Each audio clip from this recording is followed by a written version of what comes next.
اور ہم نے انسان کو مٹی کے خلاصے سے پیدا کیا ہے، پھر اس کو ایک مضبوط اور محفوظ جگہ میں نطفہ بنا کر رکھا، پھر ہم نے نطفے کا لوتھڑا بنایا، پھر لوتھڑے کی بوٹی بنائی، پھر بوٹی کی ہڈیاں بنائی، پھر ہڈیوں پر گوشت پوست چڑھایا، پھر اس کو نئی صورت میں بنا دیا۔ سو بڑا برکت والا ہے اللہ جو سب سے اچھا بنانے والا ہے۔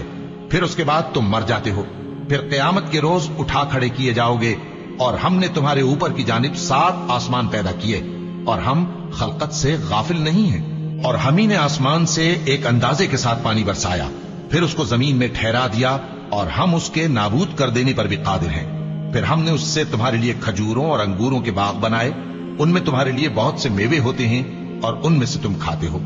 اور وہ درخت بھی ہم ہی نے پیدا کیا جو طور سینا کے دامن میں ہوتا ہے، یعنی زیتون کا درخت کہ کھانے کے لیے روغن اور سالن لیے ہوئے اگتا ہے۔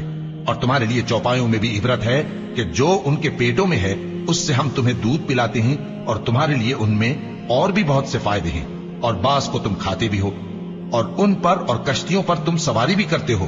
اور ہم نے نوح کو ان کی قوم کی طرف بھیجا تو انہوں نے ان سے کہا کہ اے قوم، اللہ ہی کی عبادت کرو، اس کے سوا تمہارا کوئی معبود نہیں، تو کیا تم ڈرتے نہیں؟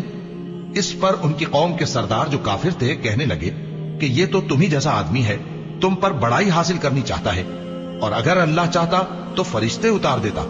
ہم نے اپنے اگلے باپ دادا میں تو یہ بات کبھی سنی نہیں، اس آدمی کو تو دیوانگی کا عارضہ ہے، تو اس کے بارے میں کچھ مدت انتظار کرو۔